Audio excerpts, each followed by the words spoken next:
Ok, maintenant, parlons à nouveau de la loi de conservation de la masse. Qui dit quoi? Lors d'une réaction entre deux réactifs A et B,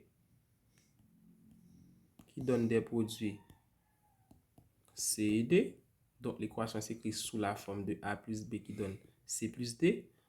En fait, lorsqu'on fait une réaction, on met une certaine quantité de A, donc une masse de A, on met une masse de B, et ça nous donne une masse de C et une masse de D.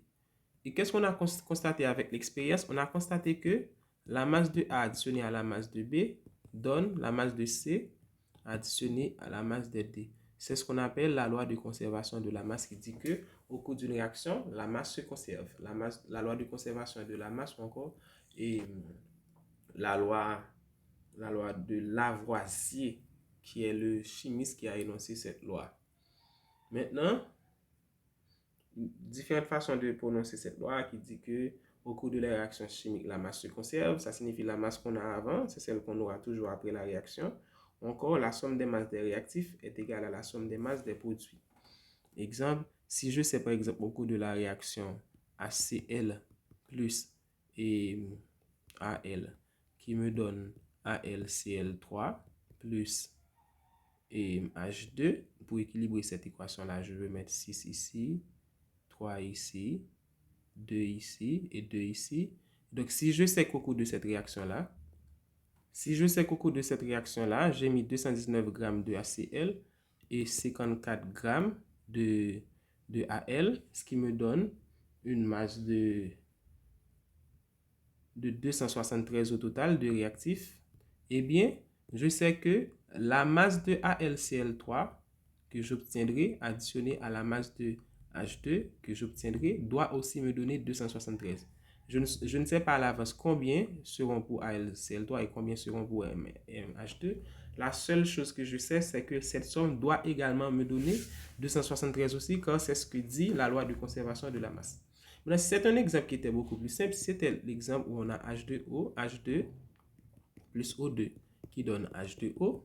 Pour équilibrer cette équation, on met 2 ici, 2 ici. Si je sais par exemple, et lorsque je mets 4 grammes ici, avec 32 grammes ici, ça réagit totalement.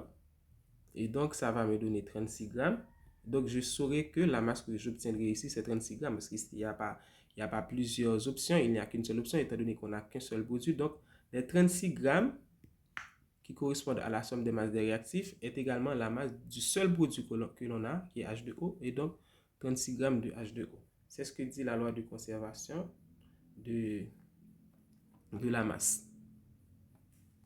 Maintenant, il faut savoir que dans cet exemple-là, on ne sait pas comment déterminer la masse, on ne sait pas encore alors comment déterminer la masse de AlCl3 et de H2 séparément, mais tout ce que l'on sait, c'est que cette somme doit donner la même que la somme précédente, à savoir la somme des masses des réactifs. Maintenant, parlons de cette loi qu'on appelle la loi des proportions définies ou encore la loi de Proust. La loi des proportions définies. Ça dit quoi cette loi? Eh bien, supposons qu'on a H2O. Dans H2O, on a 2H et 1O. On a déjà calculé sa masse molaire qui est 2 fois 1 plus 16 qui donne 16 grammes par mol, ou bien en termes, si on considère 1 mol, ça fait 18 grammes par mol qui fait 18 grammes. Maintenant, ça signifie quoi? Ça signifie, lorsqu'on a 18 grammes de H2O, on a 2 grammes de H et 16 grammes de O. Et maintenant ici, je multiplie cette quantité par 2. Donc si je passe de 18 à 36 grammes, donc j'ai multiplié ça par 2.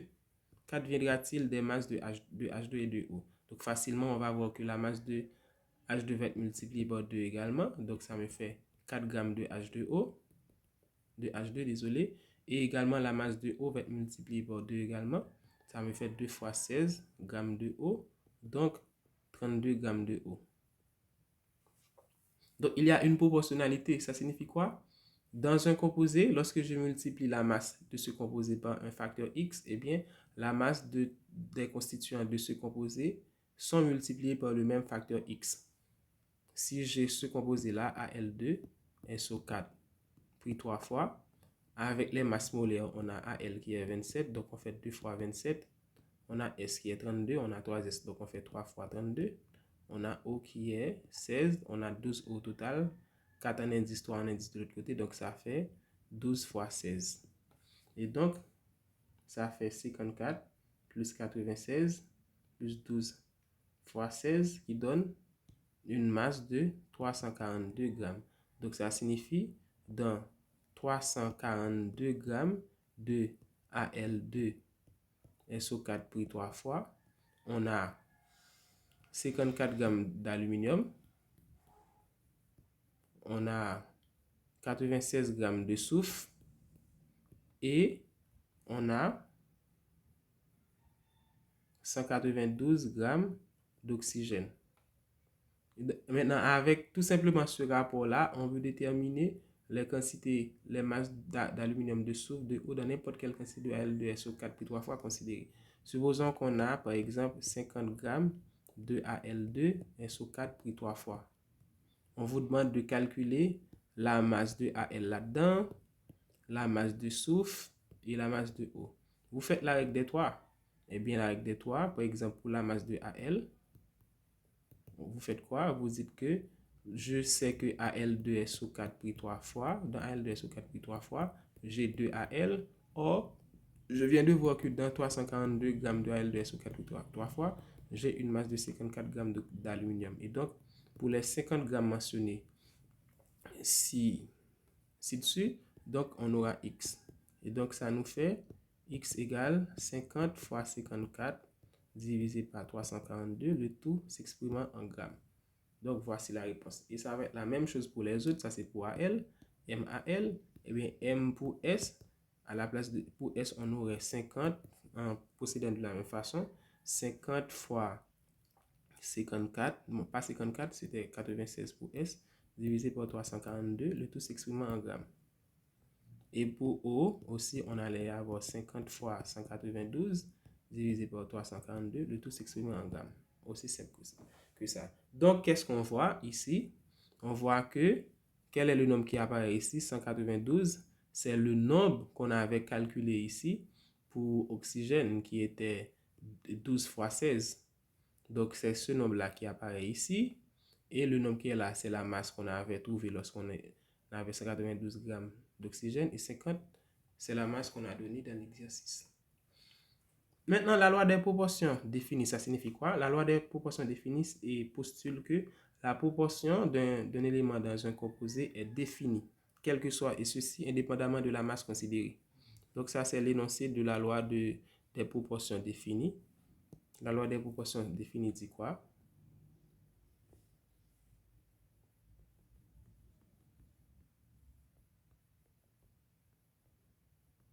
Lorsqu'on dit proportion, ça fait référence aussi à un pourcentage. Donc, ça dit quoi? Ça dit que la proportion ou encore le pourcentage, la proportion d'un élément constitutif d'un composé ou encore pour simplifier, la loi des proportions définie dit que la proportion d'un élément dans un composé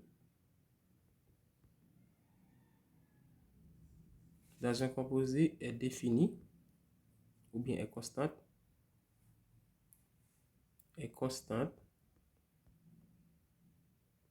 et ceci quelle que soit la masse de composé considérée.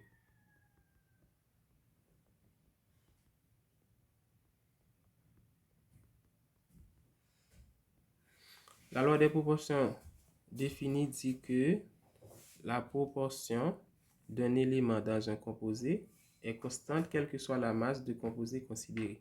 Maintenant, ça signifie quoi? Tout ça, avec l'exemple qu'on vient de prendre, Al2SO4 pris 3 fois, on avait calculé une masse correspondant à 1 mol. Pour 1 mol de Al2SO4 pris 3 fois, ça nous donne une masse de 342 grammes. Eh bien, par exemple, pour pour AL, bon, pour AL de SO4 pris 3 fois. Maintenant, pour AL, ça nous fait 54 grammes de AL. Pour soufre, ça fait 96 grammes de soufre. Et pour eau, ça fait 192 grammes de eau. Et ces trois masses-là additionnées ensemble, ce sont ces trois masses-là qui donnent 342 grammes, qui est la masse du composé. Maintenant, la loi des proportions définie dit que la proportion. Proportion, ça signifie quoi? C'est un pourcentage massique. Pourcentage massique de chacun des éléments. Par exemple, pourcentage massique de l'aluminium.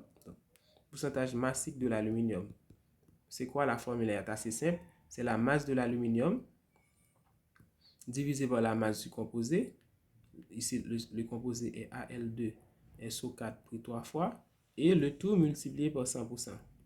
Et donc, du coup, ici, le pourcentage massique de l'aluminium dans ce composé va être égal à la masse de l'aluminium qui est 54 grammes, divisé par la masse du composé qui est 342 grammes, multiplié par 100%. Donc, je simplifie par grammes.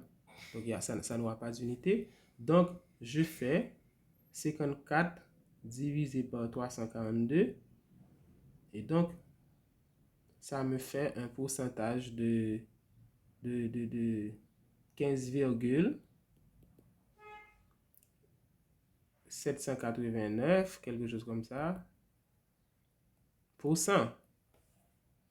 Bon, donc ça c'est le pourcentage qu'on a trouvé dans 342. Étant donné que dans 342 grammes de Al2SO4 pour 3 fois, on a 54 grammes d'aluminium. Donc ça nous fait 54 divisé par 342. 54 divisé par 342 et multiplié par 100%, ça nous donne 15,789%. Maintenant, la loi des proportions définie dit quoi? Même si j'avais considéré, ça dit que même si j'avais considéré 50 grammes de Al2SO4 pris 3 fois, j'aurais toujours 15,789% d'aluminium. Le pourcentage ne change jamais, quelle que soit la masse considérée. Vérifions. Eh bien, pour trouver le pourcentage massique de l'oxygène, de l'aluminium, désolé, dans 50 grammes de Al2SO4 pris 3 fois, déjà, il faudra trouver combien de grammes correspond à l'aluminium dans 50 grammes de Al2SO4. On l'avait calculé précédemment, je pense qu'on l'avait calculé. Ça nous avait donné ce nombre-là, 50 fois 54 divisé par 342. Ça nous avait donné une masse de Al qui était 50 fois 54 divisé par 342. Si on fait ce calcul-là rapidement, 50 multiplié par 54 divisé par 342, donc ça nous a donné 7,895, quelque chose comme ça, grammes. Et donc pour trouver le pourcentage massique de l'aluminium, on fait quoi? C'est la masse qu'on vient de trouver, 7,895 divisé par la masse totale qui est 50 grammes, multiplié par 100%. Donc, on divise ça par 50. Et donc, on trouve le même résultat, désolé, qui est 15,789%. Donc, même si on fait le calcul pour les autres, à savoir SEO, on aura toujours le même pourcentage. Ça signifie quoi? Même si je considère 342 grammes de Al2SO4 pris 3 fois, je considère 50 grammes, je considère 70 grammes, je considère 35 grammes, je considère n'importe quelle quantité X grammes de Al2SO4 pris 3 fois, eh bien, le pourcentage de l'aluminium sera toujours 15,789% d'aluminium. C'est ce qu'on appelle la loi des proportions définies. La proportion ne change jamais, quelle que soit la masse considérée.